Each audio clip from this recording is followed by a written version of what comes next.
झारखंड पर नमस्ते बिहार। मैं हूं आपके साथ रुचिका राज। तो बुलेटिन की शुरुआत करेंगे हम लोग एक अच्छी खबर से। आज पटना वासियों को बड़ा तोहफा मिलने वाला है। जी हां, पटना के कारगिल चौक गांधी मैदान से पीएमसीएच अशोक राजपथ होते हुए साइंस कॉलेज तक एलिवेटेड कॉरिडोर यानी कि 2 डबल लेन डेकर का उद्घाटन होने वाला है। उद्घाटन मुख्यमंत्री नीतीश कुमार करेंगे। डबल डेकर पर देखिए कल से ही गाड़ियां दौड़ने लगेंगी और इसके निर्माण से अब गांधी मैदान से इंजीनियरिंग कॉलेज मोड़ तक जाम से मुक्ति मिलेगी। तो यहाँ पर देखिए पटना वासियों के लिए एक बड़ी सौगात मुख्यमंत्री नीतीश कुमार देने जा रहे हैं। तो ये बड़ा तोहफा है पटना वासियों के लिए। पटना के कारगिल चौक गांधी मैदान से पीएमसीएच अशोक राजपथ होते हुए साइंस कॉलेज तक एलिवेटेड कॉरिडोर यानी कि 2 डबल लेन डबल डेकर का उद्घाटन होने वाला है। उद्घाटन मुख्यमंत्री नीतीश कुमार करने वाले हैं। डबल डेकर पर कल से ही गाड़ियां दौड़ने लग जाएंगी और इसके निर्माण से अब गांधी मैदान से इंजीनियरिंग कॉलेज मोड़ तक जाम से मुक्ति मिलेगी। देखिए 2000 करोड़ की लागत से ये पुल बना है और बिहार का इकलौता ये नया पुल है। लाखों लोगों की जिंदगी बदलेगा डबल डेकर। कारगिल चौक से एनआईटी तक डबल डेकर बनेगा और पहले तला कारगिल चौक से पीएमसीएच तक, दूसरा तला कारगिल चौक से एनआईटी तक। तो डबल डेकर किस तरीके से जिंदगी बदलेगा वो आप देख सकते हैं।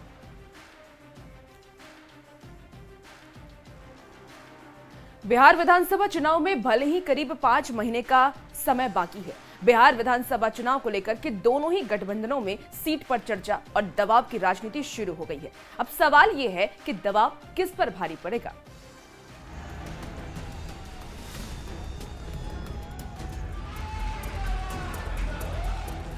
देश की राजनीति में सबसे ज्यादा एक्टिव राज्यों में से एक है बिहार। देश की राजनीति में अपनी बड़ी भूमिका निभाने वाले बिहार में होने वाले विधानसभा चुनाव में महज 5 महीने के करीब का समय बाकी है। लड़ाई 2 गठबंधन के बीच होगी, ये तय हो चुका है। किस गठबंधन में कौन कौन से दल शामिल हैं, ये भी तय हो चुका है। लेकिन अभी सीटों का फाइनल फॉर्मूला सामने नहीं आया है। दबाव की सियासत तेज हो गई है। एनडीए में शामिल चिराग पासवान केंद्रीय मंत्री होते हुए बिहार से विधानसभा का चुनाव लड़ने की बात कह रहे हैं। उनकी पार्टी के नेता नव संकल्प से नव नेतृत्व की तस्वीर पेश कर रहे हैं। तो बिना नाम लिए जितन राम मांझी निशाना साध देते हैं और रैली में जुटी हुई भीड़ को भाड़े पर लाई भीड़ बता देते हैं। कोई मैनेज करते हैं। हमको तो ऐसा पता चला है कि 10-20 कार रहता है। 20 कार में 10 कार या 12 कार रहता है एक जगह में और 10 कार और आगे चला जाता है दूसरा पोस्ट। यहाँ पर जिंदाबाद जिंदाबाद जिंदाबाद होता है, लगता है बहुत। मांझी पर चिराग की पार्टी की ओर से भी पलटवार होता है, लेकिन उसके पहले एनडीए के एक और पार्टनर आरएलएम के उपेंद्र कुशवाहा सामने आ जाते हैं, ये नसीहत देते हुए कि उनको कोई कम ना समझे, समय पर सीटों का बंटवारा जरूरी है। एनडीए में जो भी पार्टी है, उनके जो लीडर्स हैं, उनके फॉलोअर्स में यह मैसेज जाना चाहिए कि हमारे नेता का, हमारी पार्टी का प्रॉपर सम्मान है। महागठबंधन की हालत तो इससे भी ज्यादा पेचीदा है। एक और कांग्रेस ने तेजस्वी यादव के चेहरे पर अब तक मुहर नहीं लगाया, तो दूसरी ओर 70 सीटों पर दावेदारी ठोक दी, जबकि वीआईपी के मुकेश सहनी 60 सीट और डिप्टी सीएम के पद के लिए दबाव बनाने में लगे हैं। मार्च में ही हमने इच्छा जाहिर किया कि पूरे राज्य में 60 सीट पर हमारी तैयारी है, जहां हम लड़ सकते हैं। हमारे पास कैंडिडेट है, हम लोग चुनाव लड़ेंगे और जीत हासिल होगा। जब बाकी पार्टियों की ओर से दावेदारी जारी है, तो फिर पिछले चुनाव में बढ़िया स्ट्राइक रेट वाली लेफ्ट पार्टियां क्यों चुप रहे? लेफ्ट की ओर से 40 से 45 सीटों पर दावा ठोक दिया गया। कम से कम 40-45 सीटों पर हमारे साथी बिल्कुल जमीनी तैयारी कर रहे हैं। बिहार में दबाव की सियासत में अब तक तीनों बड़े प्लेयर बीजेपी, आरजेडी और जेडीयू के नेता चुप हैं। सवाल है, ये दबाव किस पर भारी पड़ेगा? Bureau report, news 18। Hindustani Awam Morcha के राष्ट्रीय अध्यक्ष जीतन राम मांझी अपने ही गठबंधन के सहयोगी चिराग पासवान पर हमलावर नजर आए। मांझी ने चिराग पासवान को लेकर पूछे गए सवाल के जवाब में ये कहा कि कुछ लोग दुनिया को दिखाने के लिए कुछ भी बोलते हैं। मांझी के इस बयान पर अब सियासी घमासान मच गया है।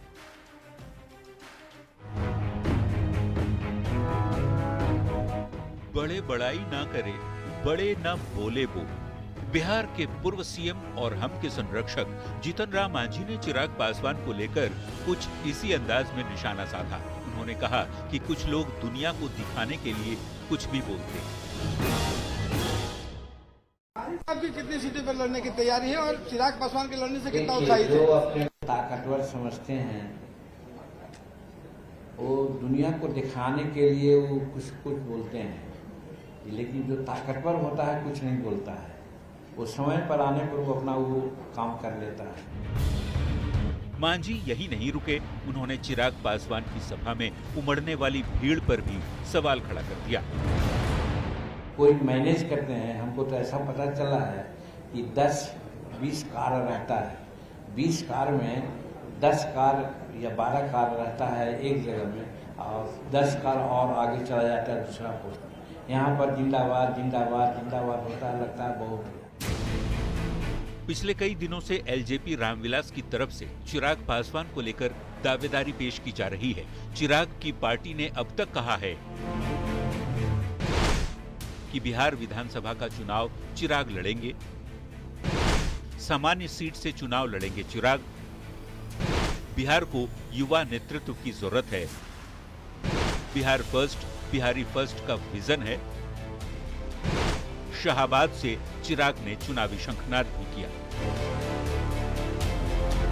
पर अब गठबंधन में उनके सहयोगी मांझी इसे बेमतलब का हल्ला बता रहे हैं। मांझी के बयान के बाद एलजेपी आरवी सांसद अरुण भारती ने पलटवार करते हुए पोस्ट किया और लिखा, अगर कुछ वरिष्ठों को चिराग जी की रैली की सफलता से असहजता हुई है तो हम उसे भी आशीर्वाद ही मानते हैं। संघर्षशील समाज के लोगों को मेहनत करनी पड़ती है, मजबूत लोग तो तिरस्कार कर आराम फरमाते हैं। मांझी और चिराग के बीच शुरू हुई इस तनातनी पर सियासत भी शुरू हो गई। देखिए, एनडीए के घटक दलों में दलित की वोटों को लेकर मारामारी है। अभी तो शुरुआत है ना। लोग कहते हैं कि एनडीए खाने में सब कुछ ठीक है, कुछ ठीक नहीं है। नूरा कुश्ती का खेल जो एनडीए के अंदर चल रहा है, उसमें कहीं ना कहीं भारतीय जनता पार्टी चिराग पासवान का इस्तेमाल कर रही है और जनता दल यू जीतन राम मांझी जी का, और दोनों मिलकर के कहीं ना कहीं इस बात को स्पष्ट कर रहे हैं कि इन लोगों को जनता और जनता के हितों से मतलब नहीं है, जनता के सवालों से मतलब नहीं है। चुनावी साल में चिराग की दावेदारी पर अब सवाल उठने लगे हैं। देखना होगा कि एनडीए में शुरू हुआ ये आपसी आरोप प्रत्यारोप आगे कौन सा मोड़ लेगा। पटना से संवाददाता रवि एस नारायण के साथ ब्यूरो रिपोर्ट, न्यूज़ 18। वीआईपी के मुकेश सहनी ने चुनाव से पहले एक बार फिर निषाद आरक्षण का बड़ा दांव चला है। बिहार में निषाद आरक्षण को लेकर के मुकेश सहनी ने यह कहा कि अगर पीएम मोदी बिहार में निषाद समाज को आरक्षण देने की मांग पूरी कर देते हैं तो वो उनके लिए प्रण भी दे देंगे। आपको बता दें कि उस सहनी के इस बयान पर सियासी मतलब अब निकाले जाने लगे हैं।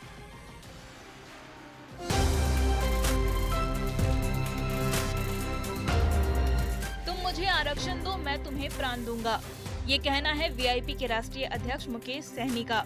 दरअसल बिहार में फिलहाल ओबीसी के तहत निषाद समाज को आरक्षण हासिल है, पर सहनी निषाद समाज के लिए एससी श्रेणी में आरक्षण चाहते हैं। सहनी ने कहा कि अगर प्रधानमंत्री उनकी ये मांग पूरी कर देते हैं तो वो प्राण देने को भी तैयार हैं। इसके प्रधानमंत्री है। जब बंगाल में निषाद समुदाय को आरक्षण है, दिल्ली में निषाद समुदाय का आरक्षण है एससी का, तो बिहार में क्यों नहीं है? ये 77 साल बीत चुका है, अभी तक उन्होंने नहीं दिया है। तो जब भी देंगे तो उसके लिए अच्छी बात है, दे, पहले वो आरक्षण दे, और आरक्षण देंगे तो हमने तो ये भी कहा है कि मोदी जी अगर हमसे प्राण मांगेंगे तो हम प्राण दे देंगे। सहनी का ये बयान आते ही सियासी बवाल मच गया। सम्राट चौधरी ने कहा कि वो महागठबंधन से भागने की तैयारी में हैं, तो अशोक चौधरी ने उनके लिए सॉफ्ट कॉर्नर दिखाया। ने कहा कि निषाद आरक्षण देते हैं प्रधानमंत्री उनके लिए जान दे रही है। इस बयान का क्या निकाला जाता है? देखिए, वो छोड़ के भागना चाह रहे होंगे। ये तो एनडीए का सिलसिला, लेकिन मुकेश जी हम लोग के साथ रहे हुए हैं और अच्छे मित्रों में से हैं। सहनी के बयान को सभी दल अपनी समझ के हिसाब से डिकोड कर रहे हैं।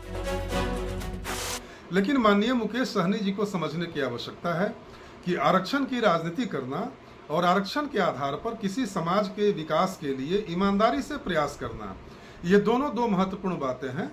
अब सहनी जी प्राण देंगे, जान देंगे, मोदी जी के भक्त बनेंगे, हनुमान बनेंगे, ये तो वही बोलेंगे। डायलॉग मारना आसान है क्योंकि मोदी जी जुमलाबाज हैं, कुछ भी बोलते हैं, आज तक पूरा हुआ है।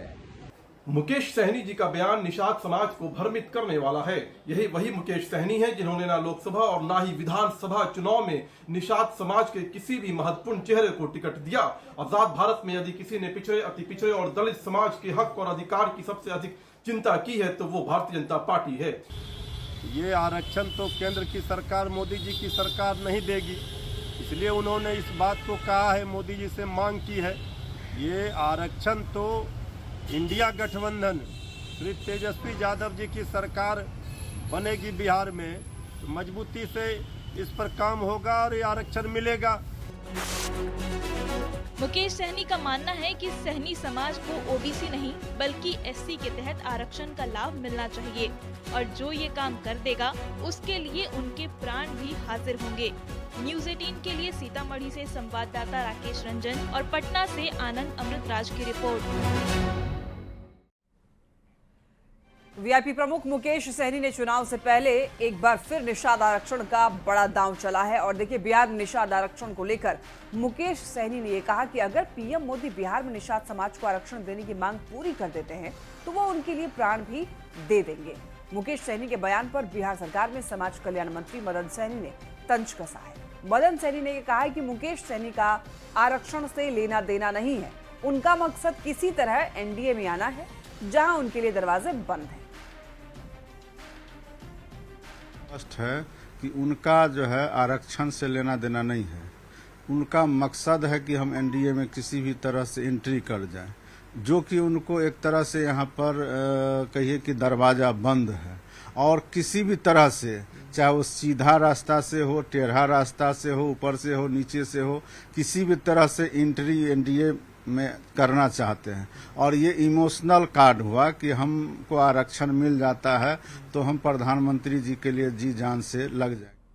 प्रधानमंत्री नरेंद्र मोदी ने पीएम आवास पर विदेश दौरे से लौटे सर्वदलीय डेलीगेशन से मुलाकात की। पीएम ने उनके साथ डिनर भी किया। आपको ये बता दें कि डेलीगेशन का नेतृत्व 7 सांसदों ने किया था, जिसमें बीजेपी से रविशंकर प्रसाद और बैजनाथ पांडा, इसके साथ ही जेडीयू के संजय झा, डीएमके के कनिमोझी और एनसीपी एसपी की सुप्रिया सुले, इसके साथ ही शिवसेना शिंदे गुट से बात करें तो श्रीकांत एकनाथ शिंदे शामिल थे। सभी ने अलग अलग देशों में जाकर के ऑपरेशन सिंदूर और आतंकवाद के खिलाफ भारत के रुख को बताया। वहीं पीएम से मुलाकात के दौरान डेलीगेशन के सदस्यों ने अपना अनुभव भी साझा किया। आपको ये बता दें कि 7 डेलीगेशन में शामिल 59 सदस्य 33 देशों की यात्रा पर गए थे, जिसमें से 51 नेता और 8 राजदूत शामिल हैं। पटना में केंद्रीय मंत्री अर्जुन राम मेघवाल ने पीएम नरेंद्र मोदी के 11 साल के कार्यकाल की उपलब्धियों को बताया। उन्होंने ये कहा कि मोदी सरकार के 11 साल में देश ने हर क्षेत्र में अभूतपूर्व तरक्की की है और पीएम मोदी के नेतृत्व में भारत विकास की राह पर अग्रसर है। 11 साल में कई अहम फैसले लिए गए और ये पीएम मोदी के मजबूत नेतृत्व का परिणाम है कि 25 करोड़ से ज्यादा लोग गरीबी रेखा से बाहर आए हैं। विकास योजनाओं में गरीबों तक विकास योजनाएं जो है पहुंची हैं। भारत बना दुनिया की 4थी सबसे बड़ी अर्थव्यवस्था बना है। नहीं थी, योजनाएं थी, लेकिन नरेंद्र मोदी जी के आने के बाद उन योजनाओं का स्केल बदला और स्पीड बदली। आप किसी योजना को उठाओ, गरीब इन सारी योजनाओं के केंद्र बिंदु में रहा है। IMF के आंकड़े भी बता रहे हैं, रिजर्व बैंक के भी बता रहे हैं कि 25 करोड़ से ज्यादा लोग गरीबी रेखा से बाहर आए हैं। देखिए, बिहार में विधानसभा के चुनाव होने हैं और बिहार में कांग्रेस पार्टी जोरों शोरों से विधानसभा चुनाव की तैयारी में जुट गई है। पार्टी ने बिहार में नया प्रभारी और प्रदेश अध्यक्ष नियुक्त किया है, लेकिन सवाल यह है कि क्या सिर्फ प्रभारी और प्रदेश अध्यक्ष बदलने से कांग्रेस की हालत सुधरेगी? साल 2017 से प्रदेश अध्यक्ष अपनी कमेटी तक नहीं बना पाए हैं। मौजूदा अध्यक्ष राजेश राम भी कमेटी बनाने में नाकाम रहे। अब सवाल ये उठता है कि प्रदेश अध्यक्ष राजेश कुमार नई कमेटी बनाना नहीं चाहते, या फिर वो इसमें सक्षम नहीं है, या फिर पार्टी के अंदर गुटबाजी के कारण ऐसा संभव नहीं हो पा रहा है। जेडीयू और बीजेपी ने कांग्रेस पर सवाल भी खड़े किए हैं। कांग्रेस जैसे दलों के अंदर आंतरिक सरफुटअव्वल इतना है कि वो आपसी झगड़ों में ही पड़े हुए हैं। कई वर्ष गुजर गए, कांग्रेस की तो कोर कमेटी नहीं बन पा रही है और वो चले हैं हमसे लड़ने। कांग्रेस पार्टी आंतरिक गुटबाजी का शिकार है और आंतरिक गुटबाजी के शिकार के कारण ही पिछले 10 वर्षों से कांग्रेस पार्टी अपना कार्यकारिणी नहीं बना पा रही है। अब चुनाव सर पर है तो चुनाव के दरमियान कांग्रेस पार्टी के कार्यकर्ताओं को टिकट का लालच दिया जा रहा है और जिन्हें टिकट नहीं मिलने की आशा है वैसे कार्यकर्ता को कार्यकारिणी में पदाधिकारी बनाकर उनको सम्मानित करने का झूठा आश्वासन दिया जा रहा है। कांग्रेस के संगठन की मजबूती के लिए, कांग्रेस के संगठन को आगे बढ़ाने के लिए कांग्रेस अपने कार्यक्रमों के माध्यम से जनता के बीच में जाने का काम कर रही है। कांग्रेस के संगठन का कब गठन होगा और कब कार्य समिति बनाई जाएगी, ये कांग्रेस के प्रदेश अध्यक्ष और कांग्रेस के प्रदेश प्रभारी ही बताएंगे। कांग्रेस संगठन को मजबूत बनाने के लिए लगातार कवायद चल रही है और कांग्रेस संगठन में नए पदाधिकारियों की नियुक्ति के लिए भी पैरेलल काम चल रहा है। हम चुनावी मोड में जरूर है, उसके साथ साथ सांगठनिक मजबूती पर भी काम कर रहे हैं। दरभंगा से एक बड़ी खबर मिल रही है, शादीशुदा महिला से गैंगरेप। देखिए 6 लोगों पर गैंगरेप का आरोप लगा है। पिस्टल के बल पर वीडियो भी बनाया गया है। थाने में नहीं जाने की धमकी भी दी गई और पुलिस ने 4 आरोपी को गिरफ्तार किया है। लेकिन 2 आरोपी पुलिस की गिरफ्त से फरार बताया जा रहा है। कमतौल थाना क्षेत्र का ये मामला है जहां पर एक शादीशुदा महिला के साथ गैंगरेप हुआ है। ज्यादा जानकारी के लिए न्यूज 18 संवाददाता विपिन हमारे साथ जुड़ रहे हैं। विपिन, बताया जा रहा है शादीशुदा महिला से गैंगरेप हुआ है, वो कौन आरोपी हैं, क्या पुलिस के गिरफ्त में आ चुके हैं सभी लोग? जी बता दूं कि ये मामला जो है उसी जो गांव में महिला है उसी गांव के बगल के रहने वाले हैं 6 आरोपी जिस पर ये आरोप लगा है गैंगरेप का, जिसमें पुलिस ने त्वरित कार्रवाई भी की है। 6 में से 4 को गिरफ्तारी कर ली गई है, वहीं 2 की गिरफ्तारी के लिए छापेमारी की जा रही है। आज पुलिस इस पूरे मामले को लेकर खुलासा भी करेगी, क्योंकि पिस्टल हथियार के बल पर गैंगरेप किया गया था और वीडियो भी बनाया गया था और वायरल करने की धमकी दी गई थी। यही कारण था कि पीड़िता ने अभी तक पूरे मामले को संज्ञान में नहीं लाया था, पुलिस पर आके FIR नहीं किया था, जिसके बाद FIR करने के बाद त्वरित कार्रवाई करते हुए पुलिस ने गिरफ्तारी भी की है। जी तो यानी कि विपिन 6 लोगों ने गैंगरेप की इस घटना को अंजाम दिया है और 4 लोगों की गिरफ्तारी हो चुकी है। बाकी 2 लोग अभी कहाँ हैं, क्या कुछ पता चल पाया है उनका? पुलिस जो 2 लोग फरार हैं उनकी गिरफ्तारी के लिए लगातार छापेमारी कर रही है। जो 4 गिरफ्तार हैं उनके निशानदेही पर पुलिस छापेमारी कर रही है और जो पुलिस सूत्रों के बताएं उसके अनुसार आज प्रेस वार्ता भी आयोजित किया गया है। उससे पहले पुलिस ये चाह रही है कि 2 जो फरार हैं उनकी भी गिरफ्तारी कर ली जाए। जी ठीक है विपिन, आप बने रहिए हमारे साथ।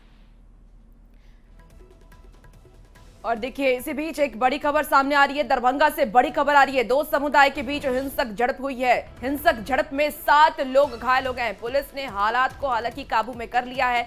बच्चों के मामूली विवाद को लेकर के ये झड़प हुई है। बहेड़ी के बिठौली गांव का ये पूरा मामला सामने आया है। दरभंगा से आपको ये बड़ी खबर बता रहे हैं। ज्यादा जानकारी के साथ हमारे साथ न्यूज 18 संवाददाता विपिन जुड़े हुए हैं। विपिन, 2 समुदाय के बीच में ये हिंसक झड़प हुई है, बच्चे के विवाद को लेकर के झड़प हुई है, क्या कुछ पूरा इस मामले पर अपडेट है?